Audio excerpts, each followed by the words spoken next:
So the Big Why by Robert Scheinfeld Part 2. Got the electricity back. If there's a story of poverty and neglect in your life, for example, you can see that those experiences were what was required to help you play the human game the way you wanted to play it in phase 1. We can all look at the things in our life that seem to keep recurring despite our best efforts to prevent them, and see they are precisely what was required to pull off the phase 1 miracle. Giving up the victim role may be the hardest part of transitioning to phase 2 and to phase 3. It sure was for me.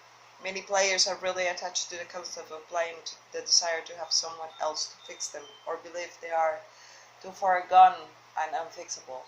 In most games, there's a clear signal when changes or shifts are made. In football, there's half time. In baseball, the innings change. In golf, there's a new hole to be played. So it is with the human game. No matter what experiences you choose to have while playing the game, from what's viewed as most negative to the most positive, whether from rag to riches to riches to rags, whether from fame to fortune, or infamy and disgrace, when your time comes to phase 2, you orchestrate experiences that you say, wait a minute, something's wrong here. There has to be more to this. There must be more going on than what I'm seeing. Getting to that point with some awe in the seriousness of the desire to see and experience the truth opens the door to phase 2, your opportunity to start rediscovering the truth and ultimately live in phase 3.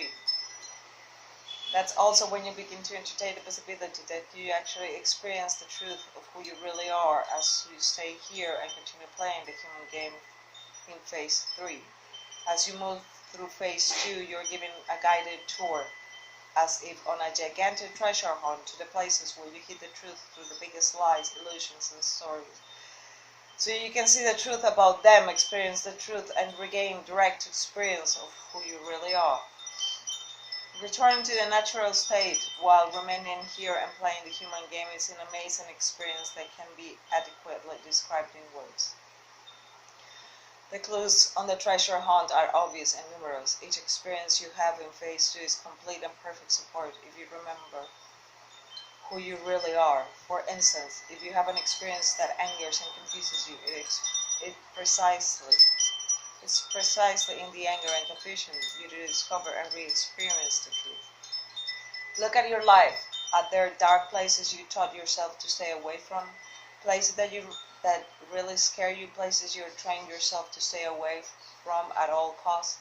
Those places are precisely what the real you hid your infiniteness.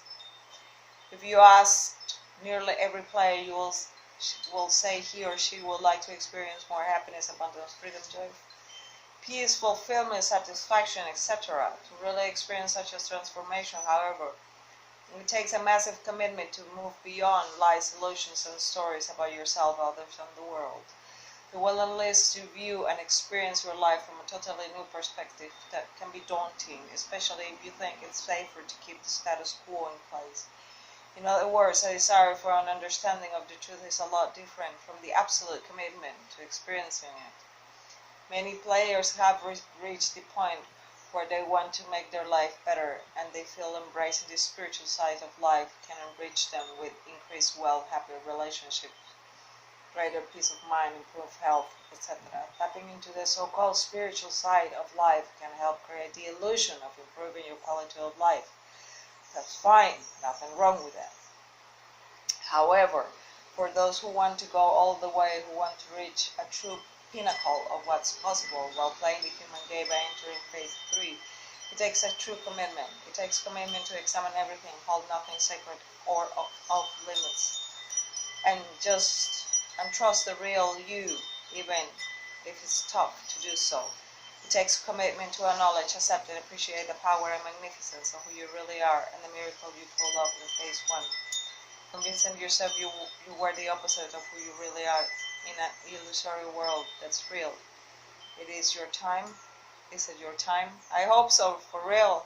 Do you have a serious desire of beginning your journey into and through the cloud cover into phase 3 human games? If so, I can help. And Here comes the sell. If your answer is yes, next step is for you to visit my website and blah blah blah. By the way, feel free to share this mini ebook anywhere and with anyone you feel moved to. Warmly, Robert.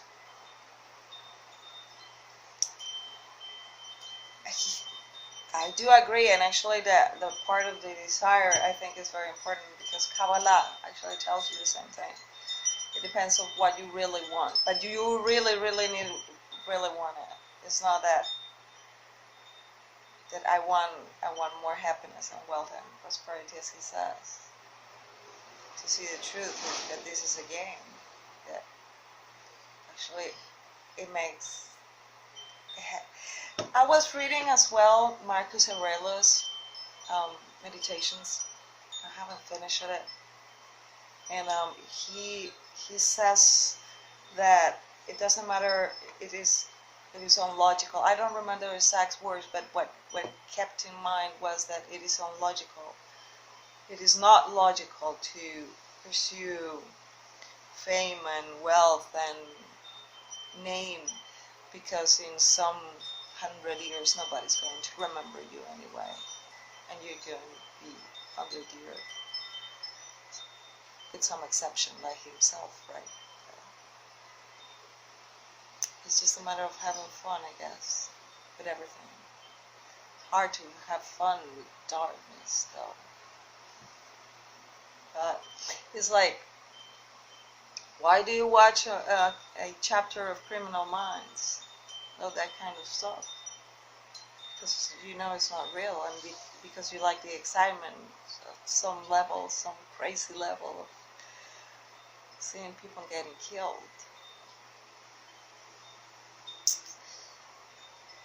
I haven't got that dark in my experience. I've tasted darkness. I've tasted dark ecstasy as well. And it's alright. It is. If you're brutally honest, as Robert Scheinfeld says. It was. There are some experiences I don't want to repeat. There are some experiences I don't want to live again. But there are some things that you actually need to live in order to understand. And again, understanding is not the main point. The experience is just the fun of it. Why do you jump from a bridge? Bungee jumping. Because you want to experience what it feels like. And you're terrified when you're on the bridge, right? And you're looking down and you're about to jump. And you love that. I loved it. I did it like 10 times. And like tattoos as well. I'm all tattooed. I stopped tattooing when it started actually hurting. But that's an experience as well.